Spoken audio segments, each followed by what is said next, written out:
పొట్టకూటి కోసం ఊరు వదిలి వచ్చిన కార్మికులు క్షణాల్లో మాంసపు ముద్దలుగా మారిపోయారు. కుటుంబాలకు పెద్ద దిక్కుగా నిలిచిన వారు ఒక్కసారిగా దూరమయ్యారు. తెలంగాణ చరిత్రలోనే అతిపెద్ద పారిశ్రామిక ప్రమాదాల్లో ఒకటిగా నిలిచిన పాసమైలారం సిగాచి కెమికల్ పరిశ్రమ ప్రమాదం జరిగి నేటికి ఏడాది పూర్తయింది. ప్రమాదం తరువాత ₹1 కోటి పరిహారం, ఉద్యోగం, ప్రభుత్వ అండా అంటూ ఇచ్చిన హామీలు ఇప్పటికీ అమలుకు నోచుకోలేదు. ఏడాది గడిచిన బాధిత కుటుంబాల కన్నీళ్లు మాత్రం ఇంకా ఆరలేదు. వారి దీనగాథపై సాక్షి గ్రౌండ్ రిపోర్ట్. సంగారెడ్డి జిల్లా పాషమైలారంలోని సిగాచి కెమికల్ కంపెనీలో రియాక్టర్ పేలి 52 మంది కార్మికులు ప్రాణాలు కోల్పోయి ఏడాది గడిచింది. మరో 40 మందికి పైగా తీవ్రంగా గాయపడ్డారు. ప్రమాదం జరిగిన వెంటనే కేంద్ర రాష్ట్ర ప్రభుత్వాలు బాధితులకు అన్ని విధాలా అండగా ఉంటామని ప్రకటించాయి. రాష్ట్ర ముఖ్యమంత్రి రేవంత్ రెడ్డి ప్రతి మృతుడి కుటుంబానికి ₹1 కోటి ఎక్స్గ్రేషియా, కుటుంబంలో ఒకరికి ఉద్యోగం ఇస్తామని హామీ ఇచ్చారు. ఇందిరమ్మ ఇల్లు సైతం కట్టిస్తామన్నారు. అయితే ప్రమాదం జరిగిన రోజున ఇచ్చిన ₹50,000 తక్షణ సాయం తప్ప నెల రోజుల్లో ఇస్తామన్న ₹1 కోటి పరిహారం మాత్రం ఇప్పటికీ అందలేదు. ఏడాది నుంచి బాధిత కుటుంబాలు కలెక్టర్ కార్యాలయం చుట్టూ తిరుగుతూనే ఉన్నాయి. సంవత్సరం అవుతుంది. మా కుటుంబంకి మేము దూరం నుంచి వచ్చినాం. నీకు ఈ నుంచి మహారాష్ట్రకి ఇచ్చారు. అడికి నుంచి ఇక్కడికి వచ్చి బతకాలని మేము వచ్చి ఇట్లా అయింది. మాకు అట్లా ఏం తెట్లేదు. కానీ ఇది సీఎం చెప్పినట్టు మాకు నష్టపరిహారం ఇస్తే మేము ఏదో మేము బతుకుతాము. వాళ్ళు ఏదైతే చెప్పారో ఆ మాటకు నిలబెట్టి మాకు సహాయం చేస్తారని ప్రభుత్వం ద్వారా మాకు ఏదో సహాయం కావాలని మేము కోరుతున్నాము. ఇప్పుడు మా చనిపోయిన వాళ్ళకి మేము లేపలేము. ఎవరు తిరిగి రారు. ఇప్పుడు మా బాధ ఏంటో వాళ్ళకి తెలియాలి. మా బాధ ఉంటే మేము మా భర్తలకు మేము ఉంటే మేము మంచిగా ఉండటం కదా. మా కుటుంబాన్ని ఆదుకోలేవారు వెళ్ళలేదు పాపం. గత ఏడాది జూన్ 30 ఉదయం 7 గంటల సమయంలో రియాక్టర్లో చెలరేగిన మంటలు క్షణాల్లో భారీ పేలుడుకు దారితీశాయి. ఈ ప్రమాదంలో 52 మంది మరణించగా పలువురు తీవ్ర గాయాలతో ఇప్పటికే చికిత్స పొందుతున్నారు. మరో 2 ఆచూకీ ఇప్పటికీ స్పష్టంగా తెలియలేదని కుటుంబ సభ్యులు చెబుతున్నారు.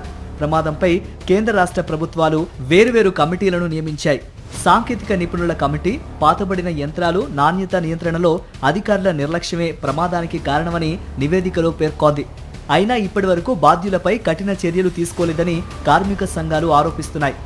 మైక్రోక్రిస్టలైన్ సెల్యులోజ్ ఉత్పత్తి ప్రక్రియలో ఏర్పడిన తీవ్ర ఉష్ణోగ్రతల వల్లే ఈ ప్రమాదం జరిగిందని రాష్ట్ర ప్రభుత్వం ఏర్పాటు చేసిన మరో కమిటీ తెలిపింది.